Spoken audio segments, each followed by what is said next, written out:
Hello everyone, welcome back in Agrawal Classes. आज हम करेंगे क्लास 10th का first chapter chemistry, chemical reaction and equation. तो मैं एक चैप्टर हर एक क्लास का कवर अप करने की कोशिश कर रहा हूँ। पहले मैंने 12th क्लास का सॉलिड स्टेट चैप्टर पूरा कंप्लीट करवा दिया है। अब इसके बाद में हम कर रहे हैं क्लास 10th का chapter number first, chemical reactions and equations. तो first of all, what is the meaning of chemical reaction? Chemical reaction का मतलब क्या होता है? केमिकल रिएक्शन का मतलब ये होता है कि कोई भी अगर हम उसमें करवा रहे हैं प्रोसेस के अंदर तो कोई न्यू चेंज आए, यानी कि अगर हम दो स्पीसीज को किसी को रिएक्ट करवा रहे हैं तो उसके अंदर न्यू चेंजेस आए, उसको क्या बोलते हैं? Chemical reaction. यानी केमिकल रिएक्शन आप तो बोल सकते हो क्या? Chemical reaction are the process in which new substances with new properties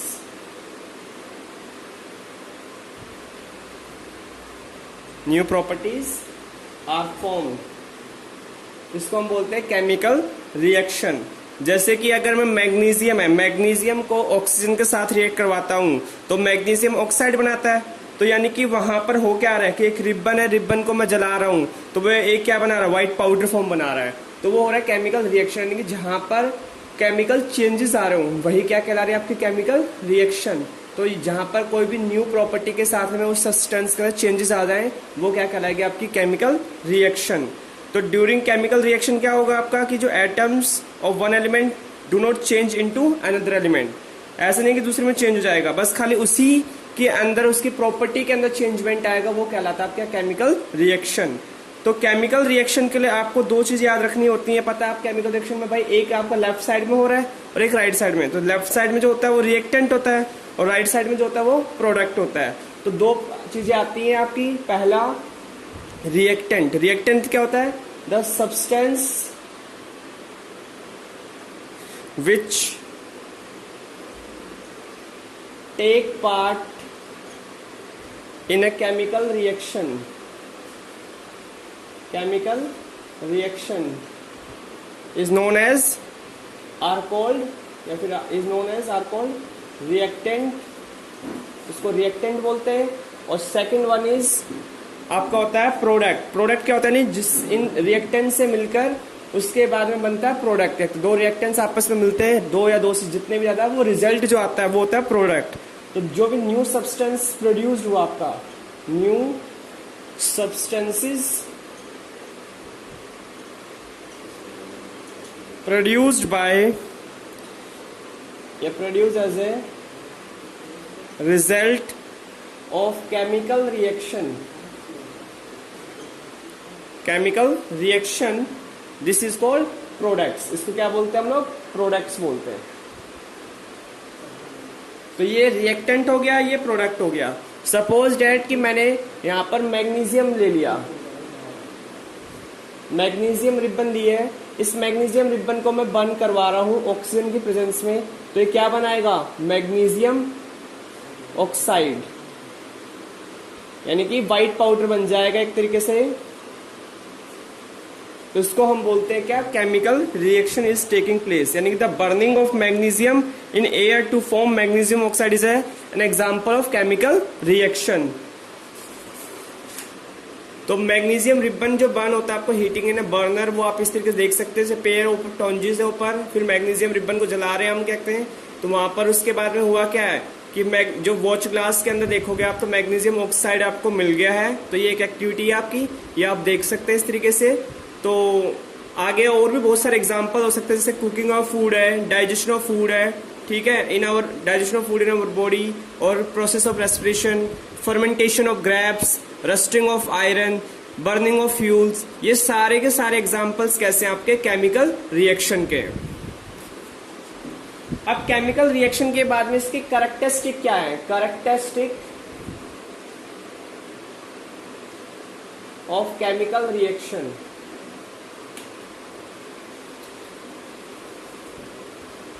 तो इसमें कैरेक्टरिस्टिक क्या क्या आते हैं आपके? अगर कोई भी सब्सटेंस यानी जो रिएक्टेंट है वो प्रोडक्ट में चेंज हो रहा है तो क्या क्या होता है कि the conversion of reactant into product in a chemical reaction तो आपको क्या क्या होगा चेंजेस, क्या क्या चेंजेस आएंगे उसमें इंपॉर्टेंट, एक तो evolution of gas, evolution of gas. Second आएगा आपका formation of precipitate, formation of precipitate. Third आएगा आपका चेंज इन कलर। फोर्थ आएगा आपका चेंज इन टेम्परेचर।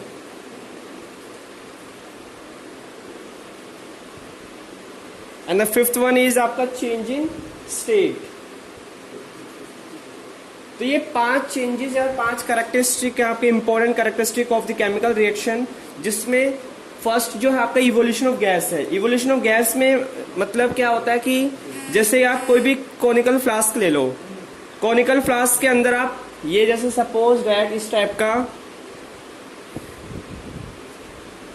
ये ऐसा है, ये कॉनिकल फ्लास्क है। इस कॉनिकल फ्लास्क, इसको क्या बोलते हैं हम लोग, कॉनिकल फ्लास्क। लैब के अंदर आप कभी जाओगे एक्टिविटी करवाएंगे टीचर्स, अभी लॉकडाउन की वजह से तो आप घर पर बस खाली समझ सकते हो। तो इसमें क्या होगा कि इसमें जिंक ग्रेन्यूल्स में डाल दिए हैं और उसके बाद में मैंने इसमें क्या कर दिया है, इसको हाइड्रोक्लोरिक सल्फ्यूरिक एसिड डाल दो इसके अंदर, डाइल्यूट सल्फ्यूरिक एसिड H2SO4। अब इसमें ये जिंक ग्रेन्यूल्स डाले हुए हैं, तो ये जिंक ग्रेन्यूल्स डालेंगे तो होगा क्या कि जिंक ग्रेन्यूल्स डालने के बाद क्या होगा कि इसमें हाइड्रोजन गैस के यानी हाइड्रोजन गैस जो होगी वो निकलेगी, यानी कि हाइड्रोजन गैस के बबल्स ऑफ हाइड्रोजन गैस ये जो है आपके इसमें निकलेंगे। जैसे कि आप रिएक्शन से भी देख सकते हो, बाद में देखेंगे हम, जिंक का इसमें डालेंगे H2SO4 तो ये क्या होता है ZnSO4 निकलता है, प्लस में H2 निकलता है। ठीक है, तो यहाँ पर बबल्स ऑफ हाइड्रोजन गैस निकल रहे हैं, तो ये किसका एग्जांपल आपका इवोल्यूशन ऑफ गैस, क्योंकि हाइड्रोजन गैस निकल रही है तो इसका एग्जांपल है इवोल्यूशन ऑफ गैस। देखते हैं, तो फर्स्ट आपका इवोल्यूशन ऑफ गैस समझ में आ गया। सेकेंड है formation of precipitate. Formation of precipitate आपका कैसे होता है, यानी कि उसके ऊपर पीपीटी बन जाती है। पीपीटी मतलब एक लेयर बन जाती है। जैसे कि आप एग्जांपल ले सकते हो, ये एक आपका बीकर है, ये बीकर आपका, टेक अ बीकर आप ले सकते हो, take a beaker, then add some lead nitrates in this solution. Lead nitrate डाल दो आप इसके अंदर, लेड नाइट्रेट डाल दो, लेड नाइट्रेट का सॉल्यूशन ऐड कर दो इसके अंदर, और फिर ऐड कर दो इसके अंदर पोटेशियम आयोडाइड, पोटेशियम आयोडाइड। तो होगा क्या कि इसके ऊपर एक येलो पीपीटी बन जाएगी, yellow precipitate of lead iodide is formed once. एक बार इस तरीके से आपका बन जाएगा। ठीक है, तो change in colour from colour, ये पहले कैसा था, कलरलेस था। लेड नाइट्रेट जो होता है आपका PbNO3 होता है आपका, लेड नाइट्रेट होल ट्वाइस कहते हैं। तो ये कैसा होता है, कलरलेस होता है। जैसे ही आप इसके अंदर क्या डालते हो, पोटेशियम आयोडाइड Ki डालते हो, तो जो इसके अंदर आपका लेड आयोडाइड बनता है वो कैसा होता है आपका, येलो कलर का होता है। तो आपका चेंजमेंट हो जाएगा, तो हम बोल सकते हैं कि फॉर्मेशन ऑफ प्रेसिपिटेट। तो अभी मैं थोड़ा पिक्चर्स में से आपको दिखाता हूं जरा कैसे हो सकता है। देखो, ये देखो, इस तरीके से जो आपका येलो पीपीटी बन जाती है, इसी को क्या बोलते हैं हम लोग, formation of precipitate. Third property आपकी change in colour. Change in colour आप कैसे ले सकते हैं, एग्जांपल की कोई भी सिट्रिक एसिड है, अगर आप पोटेशियम परमैंगनेट सॉल्यूशन में उसको डाल रहे हो तो उसका कलर चेंज हो जाएगा। ठीक है, तो एग्जांपल आप कहते हैं बहुत सारे केमिकल रिएक्शंस होती हैं इसमें, तो आप एग्जांपल से देख सकते हो कैसे कि सपोज डैट कि डाइल्यूट, केमिकल से बता रहे हो, केमिकल रिएक्शन और इक्वेशन पढ़ रहे थे हम लोग, इसमें केमिकल्स का ही यूज करेंगे। तो आप एक काम कर सकते हो कि पोटेशियम डाइक्रोमेट ले लो, एक बीकर, 2 बीकर ले लो आप, एक बीकर के अंदर आप ले लो क्या कहते हैं, क्या, पोटेशियम डाइक्रोमेट।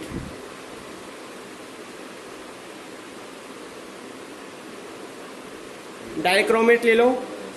उसके बाद में कहते हैं आप इसके अंदर जब पोटेशियम डाइक्रोमेट सॉल्यूशन ले लिया तो ये कैसा होता है, ऑरेंज इन कलर होता है। ये ऑरेंज इन कलर होता है जब इसमें आप कोई भी ड्रॉप वाइज कोई एसिड डाल दे रहे हो, सिट्रिक एसिड कोई भी डाल रहे हो, जैसे लेमन जूस ऐड कर दे रहे हो इसके अंदर, तो इसका कलर क्या होगा आपका, चेंज हो जाएगा। या फिर इसमें ये ना ऐड करके आप सिंपल लेमन जूस डाल दो, या फिर बोल सकते हैं सल्फर डाइऑक्साइड। सल्फर डाइऑक्साइड अगर मैं पास करवाता हूं इसमें से, तो क्या होगा कि ये जो पोटेशियम डाइक्रोमेट सॉल्यूशन है, यानी कि इसका ऑरेंज जो कलर था, ये किस में चेंज हो जाएगा? अब ये आपका ग्रीन कलर में चेंज हो जाएगा। ठीक है, तो यानी कि चेंज इन कलर आपको ऑब्टेन्ड हो गया। तो ये इस तरीके के एग्जांपल्स आप देख सकते हो। जैसे लेमन जूस है, उसमें सिट्रिक एसिड होती है, तो उसमें भी अगर आप किसी रिएक्शन में करोगे तो उसमें भी चेंजेस आ जाएंगे। उसको किसी और के साथ रिएक्ट करवाओगे तो चेंजेस हो जाएंगे। कोई भी पाउडर ले लो, आपने उस पर अगर नींबू रख दिया तो नींबू के साथ में वो रिएक्ट हो गया तो वो पाउडर का कलर भी चेंज हो सकता है। तो वो भी क्या है? चेंज इन कलर है। तो सिमिलरली मैंने यहाँ पर कही कि पोटेशियम डाइक्रोमेट है जो कि ऑरेंज इन कलर होता है। अगर सल्फर डाइऑक्साइड गैस उसमें से आप पास करवाते हो तो वो ग्रीन कलर में चेंज हो जाता है। तो आप कहते हैं लैब में, अब यहाँ पर मेरे पास में वो तो है नहीं कि मैं आपको कंपाउंड्स की या फिर केमिकल रिएक्शन करके दिखाऊं, तो मैं बुक में दिखा रहा हूँ आपको। ये देखो इस तरीके से आपको ऑब्टेन्ड हो जाता है। ये आपका पोटेशियम डाइक्रोमेट सॉल्यूशन है जो कि ग्रीन ऑरेंज इन कलर था, और उसके बाद में जैसे आपने सल्फर डाइऑक्साइड इसमें करी तो चेंज किस में हो गया? ग्रीन कलर में चेंज हो गया। Third one is change in temperature. Change in temperature में क्या होगा आपका कि इसमें मैं मान लो कि आपके घरों में जैसे पेंट वगैरह होता है, तो आप जब करवाते हो व्हाइट वॉशिंग वगैरह, तो जब हम उसमें बाल्टी के अंदर पेंट, ये जैसे वहां पर हो रहा है, तो इसमें हम लोग ऐड करते हैं, तो आपको व्हाइट कलर वगैरह जैसे व्हाइटनिंग जो भी करवा रहे हो इसमें ऐड करते हैं, तो जो बाल्टी का ऐड करते हैं, जो बाल्टी का टेम्परेचर पहले थोड़ा कम होता है लेकिन अब टेम्परेचर इंक्रीज हो जाती है इसमें, यानी कि एक तरीके से हीट इवॉल्व हो जाती है बाहर। तो आप एग्जांपल ले सकते हो, जैसे कि सपोज डैट कि मैंने कहते हैं क्विकलाइम होता है आपका, ठीक है, कैल्शियम ऑक्साइड, इसको क्विकलाइम बोलते हैं। क्विकलाइम है, इसको मैंने कहते हैं किसी बीकर में डाल दिया, ठीक है, और उसके बाद में मैं इसके ऊपर इसमें डाल रहा हूँ वाटर, H2O, इसमें वाटर डाल रहा हूँ। तो वाटर डालते ही क्या होगा कि जो ये आपका ये कैल्शियम हाइड्रोक्साइड बन जाएगा। ये क्या बन जाएगा?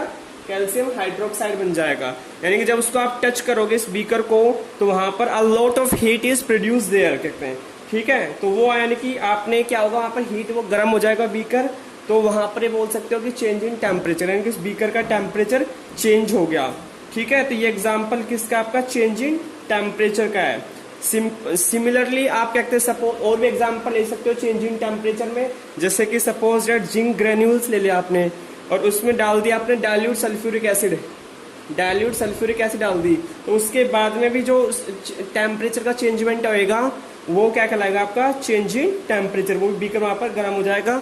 तो मैं ये वाला जो एग्जांपल बताया आपको कैल्शियम ऑक्साइड वाला, जिसमें वाटर डालते हैं, तो वो देखो कैसे एक्टिविटी आपको नजर आएगी, थोड़ी सी देखोगे आप तो इस तरीके से नजर आएगी। देखो ये जो एक्टिविटी आपकी इस तरीके से नजर आएगी। आपने देखो पहले में एक बीकर लिया, बीकर के अंदर आपने क्विकलाइम डाल दिया और क्विकलाइम के अंदर फिर वाटर डाल रहे हो, तो ऐड किया, तो आपने उसको टच करके देखोगे इस बीकर को तो वो गर्म हो जाएगा। लास्ट प्रॉपर्टी आपकी change in state. Change in state मतलब क्या होता है कि सॉलिड से लिक्विड, लिक्विड से गैस। जैसे कि आप सिंपल डेली यूज का लाइफ का एग्जांपल ले लो, अगर ये आइस है, इस आइस को आप अगर मान लो कि हीट कर देते हो या फिर बाहर रख देते हो तो ये क्या बन जाता है? लिक्विड बन जाती है। तो यानी कि पहले किसमें थी? सॉलिड में, फिर किसमें हो गई? लिक्विड में। तो ये भी कैसा हो रहा है? चेंज इन स्टेट हो रहा है। तो सिमिलरली आप एग्जांपल ले सकते हो कि अगर कोई भी आप व्हेन वैक्स इज बर्न, अगर कोई कैंडल को जलाते हो in the form of candle, तो वहां पर क्या होता है कि जो वाटर होता है या फिर कार्बन डाइऑक्साइड फॉर्म्ड होता है, ठीक है, यानी कि कंबशन करोगे उसके अंदर तो जो आपके कैंडल वैक्स होएगी वो वहां पर मोम जो है वो धीरे धीरे मेल्ट हो जाएगा, ठीक है। तो आप लिख सकते हो क्या? Combustion of candle wax.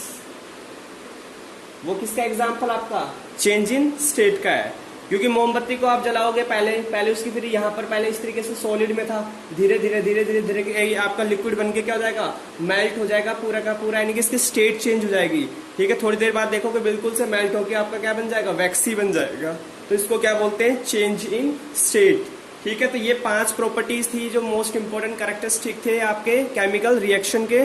तो आप इसको बोल सकते हो क्या कि ये अगर कोई एग्जामिनर आपसे पूछे कि कैरेक्टरिस्टिक क्या है आपके उसके केमिकल रिएक्शन के, तो ये 5 कैरेक्टरिस्टिक आपको बताने होंगे और इनके एक एग्जांपल आप कर सकते हो। नेक्स्ट अब आप बात करते हैं केमिकल इक्वेशन।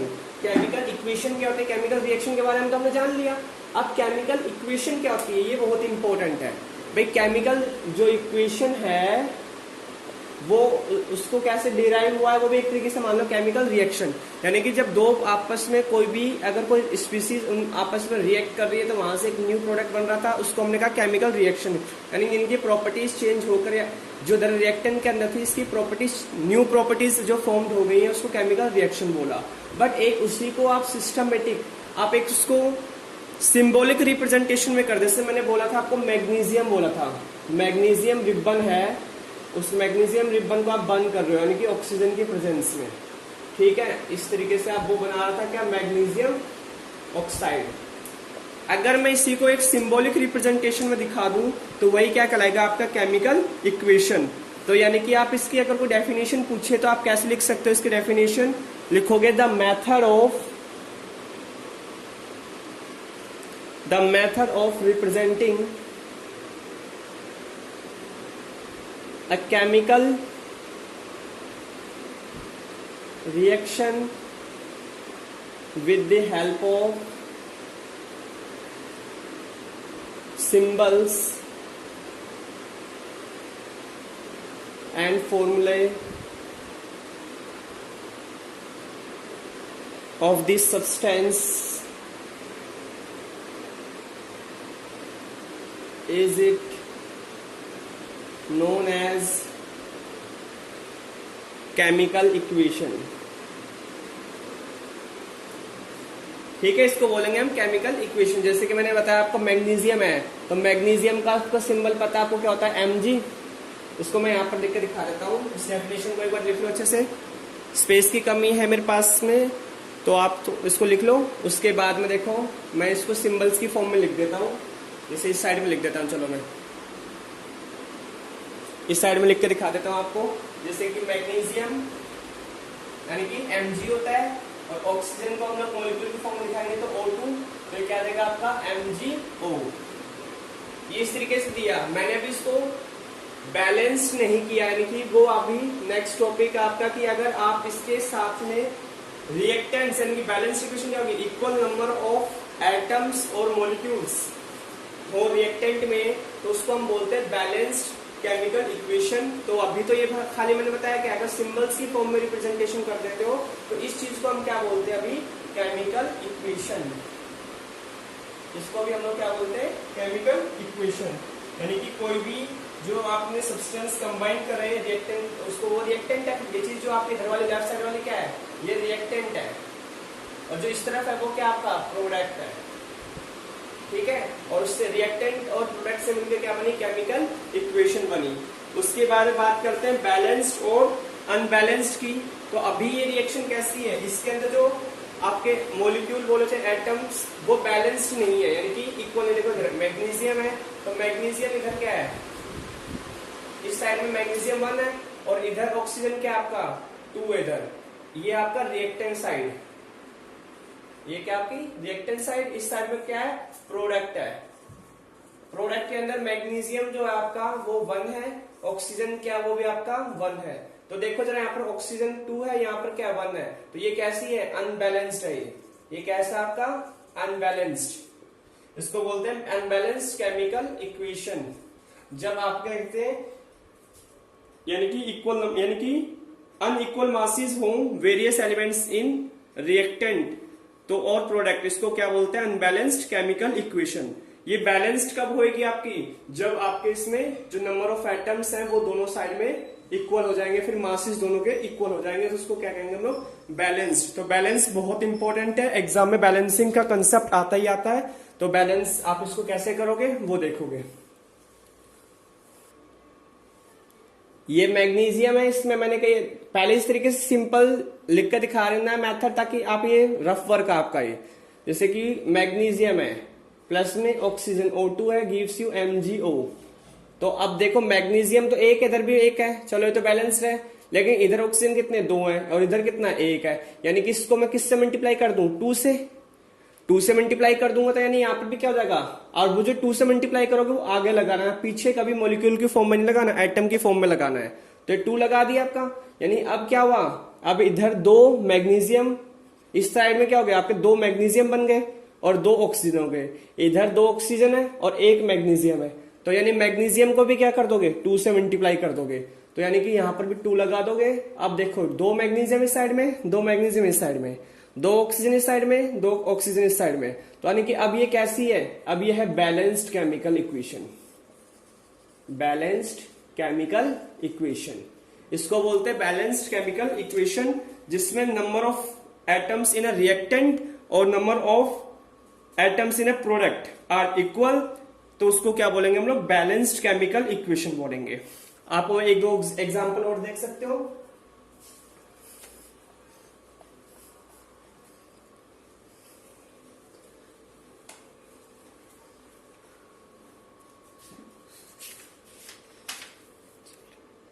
जैसे कि जिंक ले लो, जिंक और प्लस में सल्फ्यूरिक एसिड क्या होता है, H2SO4 गिव्स यू क्या बनेगा ये, ZnSO4, क्योंकि इसमें हाइड्रोजन गैस इवोल्व हो जाएगी। मैंने पहले ही कही थी, आप जिंक ग्रेन्यूल्स है, जिंक ग्रेन्यूल्स के अंदर आप अगर डाइल्यूट सल्फ्यूरिक एसिड डालते हो तो ये ऐसे रिएक्ट हो जाता है। अब देखो जिंक आपका इस तरफ लिखो, हाइड्रोजन इस तरफ लिखो, यहां पर सल्फेट लिखो, सल्फर ऑक्सीजन, जो भी तुम्हारा जैसे लिखने का मन करे वैसे लिख लो। ये रिएक्टेंट साइड है, तो मैं बैलेंस करने के लिए बता रहा हूं। ये प्रोडक्ट आपका, इस तरफ जिंक है, इधर सल्फर है, इधर ऑक्सीजन है, इधर हाइड्रोजन है। अब इधर देखो जिंक 1 है, हाइड्रोजन इधर कितना 2 है, सल्फर कितना 1 है, ऑक्सीजन कितना 4 है। इधर जिंक 1 है, सल्फर 1 है, ऑक्सीजन कितना 4 है, हाइड्रोजन कितना इधर 2 है। तो अब देखो हाइड्रोजन और हाइड्रोजन तो बैलेंस्ड है, ऑक्सीजन और ऑक्सीजन भी बैलेंस्ड है, सल्फर और सल्फर भी बैलेंस्ड है, जिंक और जिंक भी बैलेंस्ड है, यानी कि ये रिएक्शन कैसी है, ऑलरेडी बैलेंस्ड है। तो इस तरीके से आप चेक कर सकते हैं कैसी है, बैलेंस्ड इक्वेशन है आपकी, ठीक है। तो ये आपका बैलेंस केमिकल इक्वेशन बहुत इंपॉर्टेंट है, ये आना ही चाहिए आपको।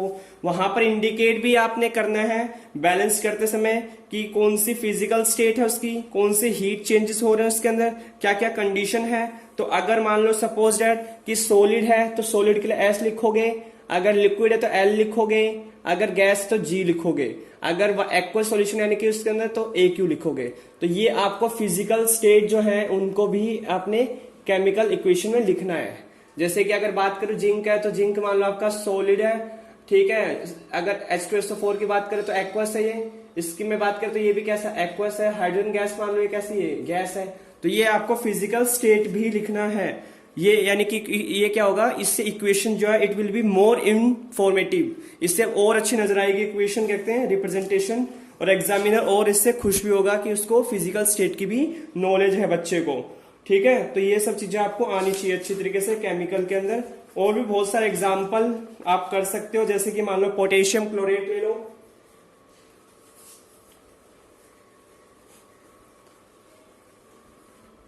जैसे कि एग्जाम्पल लेता हूं मैं पोटेशियम क्लोरेट, पहले लिख लेते हैं पोटेशियम क्लोरेट। तो बहुत सारों को अभी पोटेशियम क्लोरेट का फॉर्मूला ही नहीं पता होगा, इसको हीट करते हैं किसकी प्रेजेंस में, मैग्नीज डाइऑक्साइड की में। ये क्या बनाएगा आपका पोटेशियम क्लोराइड, और प्लस में क्या बनाएगा ऑक्सीजन। तो पोटेशियम क्लोरेट का फॉर्मूला होता है KClO3, ये याद रखना आपको। इसको अगर आप हीट करोगे तो ये क्या बनाएगा पोटेशियम क्लोराइड यानी कि KCl और प्लस में O2। अब इसको बैलेंस करो जरा, वही तरीका, इसमें रिएक्टेंट लिखो इस तरफ प्रोडक्ट लिखो। तो यहां पर अगर बात करें पोटेशियम है, ये क्लोरीन है, ये ऑक्सीजन है, इधर ये पोटेशियम है, इधर आपका क्लोरीन है, इधर आपका ऑक्सीजन है। तो पोटेशियम 1 है, इधर भी पोटेशियम 1 है, क्लोरीन कितना 1 है, इधर भी 1 है, ऑक्सीजन इधर 2 है, इस तरफ कितना 3 है। तो देखो जरा यहाँ पर ये चीज जो है आपके अनबैलेंस हो गई, ये तो आपके बैलेंस है। तो इसको बैलेंस करने के लिए क्या करेंगे, इसको 3 से मल्टीप्लाई कर दूं, उसको 2 से मल्टीप्लाई कर दूं, तो दोनों 6 हो जाएंगे। तो यानी कि मैं क्या करूंगा, इसको 3 से मल्टीप्लाई करता हूं तो यहां लग जाएगा 6 ऑक्सीजन और यहां पर लग जाएगा 2। तो देखो अब ये क्या हो गया, ऑक्सीजन तो बैलेंस्ड हो गया आपका, यहाँ पर 6 हो गया, यहाँ पर भी 6 हो गया, लेकिन यहाँ पर पोटेशियम अब देखो नेक्स्ट में 2 हो गया, यहाँ पर पोटेशियम कितना है, इस साइड में 1 है, इधर क्लोरीन कितना है, इधर भी 2 हो गया, इधर क्लोरीन कितना 1 है, ये तो 6 और 6 हो चुके हैं आपके। तो इसको बैलेंस करने के लिए दोनों को क्या कर दोगे 2 से मल्टीप्लाई, यानी कि एक ही साथ में लिखे हुए तो यहाँ पर 2 से मल्टीप्लाई कर दोगे, तो ये क्या हो गया आपका बैलेंस्ड हो गई अब इस तरीके से आपकी, ठीक है। तो ये बैलेंस्ड आई थिंक सो आपको समझ में आ गई होगी कि फर्स्ट स्टेप में आपने क्या करना है, पहले write down the chemical equation in the form of word equation, जो भी दी रहेगी आपको उसको लेफ्ट साइड में रिएक्टेंट लिखो, राइट साइड में आप प्रोडक्ट लिखो।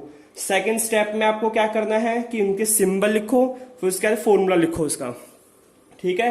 थर्ड स्टेप में क्या करना है कि आपको balance the equation by multiplying the symbols and formula the smallest possible, जितना पहले स्मॉलेस्ट में जो दिखाई दे रहा है पहले उसको बैलेंस कर दो। एंड फोर्थ स्टेप में क्या करना है आपको, उसकी फिजिकल जो स्टेट है वो फिजिकल स्टेट लिखनी है। तो अब हमने 3 काम तो कर दिए। अब फिजिकल स्टेट इसमें ये क्या होती है, सॉलिड होता है, पोटेशियम क्लोराइड जो होता है आपका सॉलिड फॉर्म में होता है, पाउडर फॉर्म में होता है आपका ये। और इसमें ये जो कैल्शियम है ये भी आपका पाउडर होता है, तो ये भी आपका सॉलिड हो गया। और ये गैस होती है ऑक्सीजन, तो ये हो गया। तो यानी कि हमने equation is more informative now, तो आप बोल सकते हो इसको क्या, बैलेंस्ड केमिकल इक्वेशन। आप और भी एग्जाम्पल्स हैं बहुत सारे, तो आप वो भी कर सकते हो। जैसे कि एग्जाम्पल मान लो कि मैं एनसीईआरटी के अंदर करवाऊं, तो एनसीईआरटी का एक एग्जाम्पल ले लेते हैं, तो उसको भी देख लो आप। जैसे कि बोला गया है कि right a balanced chemical equation with state symbols for the following reaction, इस तरीके से बोला जाएगा। जैसे हीट, ये लिखा हुआ क्वेश्चन आपका, heated iron metal reacts with steam to form iron, इसकी जो बैलेंस है वो 2 और 3 तरह की है, ऑक्साइड यानी कि Fe3O4 एंड हाइड्रोजन। तो आपने सबसे पहले क्या करना है, इसको इस रिएक्शन को कैसे लिखनी है, आयरन प्लस स्टीम, पहले ऐसे लिख लो, आयरन है फिर प्लस में स्टीम है, ठीक है। और फिर क्या दे रहा है हमें, ये आयरन ऑक्साइड दे रहा है, और वो भी किस फॉर्म, यानी कि सेकंड और बैलेंस थर्ड के अंदर। और प्लस में क्या मिल रहा है हमें, हाइड्रोजन। पहला स्टेप मैंने ये बताया था। दूसरा स्टेप में आयरन का सिंबल क्या होता है आपका, Fe होता है, और स्टीम मतलब वाटर, H2 हो गया। और आयरन ऑक्साइड मतलब कि आपका बोला ही है उसने पहले ही, यहाँ पर लिख भी दिया है कि Fe3O4 लेना आपको, ऑक्सीडेशन स्टेट जो आपकी इसके हिसाब से, और हाइड्रोजन आपका H2 होता है। अब इसको बैलेंस कर दो, तो नंबर ऑफ जो फ्लोर, इसके जो आयरन एटम्स हैं वो कितने हैं, इस साइड में 3 है, इस साइड में कितना है, 1 है। तो पहले यहां पर इसको बैलेंस कर लो 3। अब इधर ऑक्सीजन चेक करो, इधर 4 है, इधर कितना है, 1 है। तो इसको पहले मल्टीप्लाई कर दो किससे, 4 से, तो ऑक्सीजन 4 हो गया, इधर भी 4 हो गया। अब हाइड्रोजन इधर कितने हो गए, 8 हो गए, इधर कितने 2 है, तो इसको भी क्या करें, 4 से मल्टीप्लाई कर दें। तो अब चेक कर लो जरा इसको, यहाँ पर हाइड्रोजन 4 हो गए, इधर कितने हो गए 3 आपके आयरन है, ऑक्सीजन इधर कितने 4 है, इधर भी 4 है, और इधर 8 हाइड्रोजन है। तो ये कैसी होगी आपकी बैलेंस्ड केमिकल इक्वेशन है आपकी, ठीक है। तो इस तरीके से और भी बहुत सारे एनसीईआरटी में प्रॉब्लम दे रखे हैं, उनको सोल्व कर लो आप। कहते हैं अगर किसी को कोई प्रॉब्लम आती है तो आप टेलीग्राम का लिंक दिया गया है उसमें कर सकते हो मैसेज। तो मैं आपको 1-2 एग्जांपल और करवा रहा हूं एनसीईआरटी के, वो देखो अगर पेपर में आता बैलेंस करने का कैसे करोगे। जैसे हाइड्रोजन प्लस में क्लोरीन है, तो आपका हाइड्रोजन क्लोराइड दे रहा है, हाइड्रोजन को आप सिंबल दिखाते हैं H2 की फॉर्म में, और क्लोरीन को Cl2 की फॉर्म में। यहाँ पर ये HCl हो गया। अब दोनों को बैलेंस करना है, तो देखो अगर मैं यहाँ 2 लगा दूं तो 2 हाइड्रोजन 2 हाइड्रोजन, 2 क्लोरीन 2 क्लोरीन, तो बैलेंस्ड हो गए। फिजिकल स्टेट आप लिख सकते हो, इसमें नहीं भी लिखोगे तो एग्जामिनर नंबर तो नहीं काटेगा, बट आपकी नॉलेज के लिए आपको आनी चाहिए। बेरियम क्लोराइड है, बेरियम क्लोराइड यानी कि आप जैसे 9th क्लास में केमिकल फॉर्मूला सीखे थे आपने डबल वाले, वैसे ही बनाओगे। जैसे बेरियम है, बेरियम का वैलेंसी कितनी 2 होती है, क्लोराइड मतलब क्लोरीन, इसकी वैलेंसी 1 होती है, -1 और इसकी +2, इसको क्रॉस मल्टीप्लाई करोगे तो क्या होगा, BaCl2, तो बेरियम क्लोराइड बन गया। ऐसे ही आपका एल्यूमिनियम सल्फेट यानी Al है, और इस सल्फेट यानी SO4 होता है, इसकी 2- होती है, इसकी 3+ होती है, इसको क्रॉस मल्टीप्लाई करते हैं तो क्या बनता है, Al2SO4 होल थ्राइस। ऐसे ही आप इस वाले को करोगे बेरियम सल्फेट, तो सिमिलरली आप इसी मेथड को अडॉप्ट करते हुए तो BSO4 बन जाएगा आपका, और ये एल्यूमिनियम क्लोराइड यानी कि AlCl3। अब इसको बैलेंस करो, देखो इस तरफ में बैलेंस करके दिखा देते हैं। तो आपका रिएक्टेंट देखो, क्लोरीन इधर कितना है 2 है, उधर क्लोरीन कितना है 3 है, तो यानी कि वही तरीका कि कितने बैलेंस करने चाहिए आपको, यानी कि इधर क्या हो आपका 3 हो और उस तरफ 2 कर दे तो 6 हो जाएगा, यानी कि इस तरफ मैं 3 लगा दूं, इधर 2 लगा दूं, तो टोटल कितने क्लोरीन हो गए 6 हो गए। बैलेंसिंग का वही है कि number of atoms in reactant and number of atoms in product equal होने चाहिए। अब यहाँ पर 3A हो गया, तो यहाँ पर भी 3BA होना चाहिए, ये हो गया। अब सल्फेट तो देखो 3 है ही, यहाँ पर भी सल्फेट पूरा 3 है ही, एल्यूमिनियम 2 है, एल्यूमिनियम 2 है, तो ये बैलेंस हो चुकी है आपकी ऑलरेडी। अब बैलेंस कर दिया हमने इसको, तो ये बैलेंस केमिकल इक्वेशन हो गई। अब नेक्स्ट है सोडा, सोडा मतलब सोडियम Na, उसके बाद में आपका ये वाटर है, वाटर मतलब H2O और सोडियम हाइड्रोक्साइड यानी कि NaOH और प्लस में वाटर यानी कि H2। तो यहाँ पर देखो सोडियम NaH2 यानी कि H2 2 है।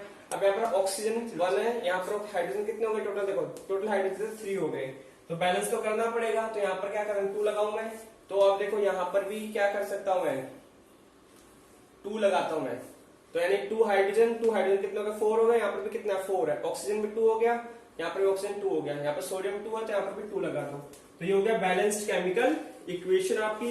इस तरीके से आपको और भी क्वेश्चन दे रखे हैं बहुत सारे, तो आप उनको कर लेना, अगर कोई भी प्रॉब्लम आए तो पूछ लेना। जैसे कि आपका एनसीईआरटी के अंदर क्वेश्चन नंबर 5 है, उसके अंदर आपको अगर कोई प्रॉब्लम आती है तो बता देना। क्वेश्चन नंबर 5 इंपॉर्टेंट है, सिमिलर तरीका उसमें 5 हो गया आपका, 6 हो गया आपका और 7 हो गया, ये तीनों क्वेश्चन आपके बैलेंस केमिकल इक्वेशन के हैं, तो आप इन तीनों क्वेश्चन को करना ही करना, आपको छोड़ना नहीं है। बैलेंस्ड केमिकल इक्वेशन तो आप लोगों को समझ में आ गई, मैंने इन सारे क्वेश्चंस भी बता दिए, लेकिन फिर भी कुछ सिंबल्स होते हैं, अगर किसी बच्चे को डाउट है जैसे केमिकल फॉर्मूला निकालना नहीं आता, तो एक बार वो भी बता देता हूं मैं, क्योंकि कई मुझे ऐसा लगता है कि कई बच्चे ऐसे भी होंगे जो 9th क्लास के अंदर लॉकडाउन की कंडीशन के कारण नहीं पढ़ पाए हैं, ऑनलाइन क्लासेस थी, तो आप केमिकल फॉर्मूला कैसे निकाल सकते हो किसी भी चीज का, जैसे कि मैंने बताया, मान लो कि एल्यूमिनियम सल्फेट है ये, तो इसमें आपको एल्यूमिनियम की एटॉमिक नंबर पता है कि 30, देखो पहले 1 से लेकर 30, एटलीस्ट पीरियोडिक टेबल में 1 से लेकर 30 तक आपको याद होना ही चाहिए, ठीक है, इनके सिंबल्स को, और ये आपके जो एटॉमिक नंबर है उनके एटॉमिक मास वगैरह भी ट्राई करो, तो ये तो लर्न होने ही चाहिए आपको 1 से लेकर 30 तक, ठीक है। उसके बाद एल्यूमिनियम का 13 होता है, इसका सिंबल Al होता है, सल्फेट आपका SO4 होता है, ठीक है, और एल्यूमिनियम की बैलेंसी निकालनी भी जिसको नहीं आती वो भी देख सकता है, इससे 4 साल होता है KLMN, तो एल्यूमिनियम का 13 होता है, 13 में फर्स्ट में 2 फिक्स है आपके, और ये 8 हो गया सेकंड वाले फिक्स है, तो कितने हो गए आपके 10 हो गए। अब यानी कि 3 बचे, तो 3 बचे यानी कि वो लास्ट वाले में आएंगे। अब इसका ऑक्टेट यानी ये 3 इलेक्ट्रॉन अपना दे सकता है किसी को, 5 तो इसको कोई लेगा, 5 तो इससे किसी से ले नहीं सकता, तो 3 अपने लूज कर देगा इसलिए, तो यानी जो 3 बच गए +3 है, ये क्या इसकी बैलेंसी है +3, और ये सल्फेट जो होता है रेडिकल है एक तरीके से, तो 2 हो गया, इसको क्रॉस मल्टीप्लाई करो तो क्या बन जाएगा Al2SO4 होल थ्राइस कहते हैं। जब 2 आते हैं एक साथ में उसको ब्रैकेट लगा के बंद करोगे, ये आपने पढ़ेंगे केमिकल फॉर्मूला। तो इसलिए आप कोई भी रेडिकल्स आते हैं, कुछ इंपॉर्टेंट रेडिकल्स बोल सकते हो, कुछ इंपॉर्टेंट क्या सिंबल्स हैं, उनको आप कैसे करोगे, जैसे कि सल्फेट हो गया, सपोज दैट आपका सल्फेट एक सल्फाइड होता है, एक सल्फाइड होता है, ठीक है, तो ये इसका सिंबल होता है आपका SO4 2-, इसका SO3 2-, इसका S2-। ऐसे आपका कार्बोनेट होता है, कार्बोनेट का क्या होता है CO3 2-। हाइड्रोजन कार्बोनेट क्या होता है आपका, इसको बाइकार्बोनेट भी बोलते हैं, तो इसका होता है HCO3-। हाइड्रोक्साइड का क्या होता है OH-। उसके बाद में ऐसे और भी आते हैं बहुत सारे, तो आपने इनको याद रखना है, जैसे कि मैंने बता दिया क्लोराइड वगैरह सब तो आप लिख ही सकते हो, क्लोरीन वगैरह इन सबके तो ग्रुप हो जाएंगे। कुछ सिंबल्स आते हैं जैसे कि लेड आता है, लेड नाइट्रेट आता है, जैसे कि अभी नाइट्रेट वाले देख लो एक बार, नाइट्रेट, नाइट्राइट और नाइट्राइड, तो नाइट्रेट आता है NO3- होता है आपका, और इसका NO2- होता है, इसका N2- होता है। तो ये कुछ ऐसे सिंबल्स हैं जो आपको याद रखने ही रखने हैं, तो आप इनमें देख लेना, किसी को कोई भी प्रॉब्लम हो तो ये सिंबल्स आपके हैं, इनको आप कर लेना तैयारी। Thanks for watching Agrawal Classes. you have to share, like and subscribe, and our next video will be uploaded as soon as possible on the types of chemical reaction.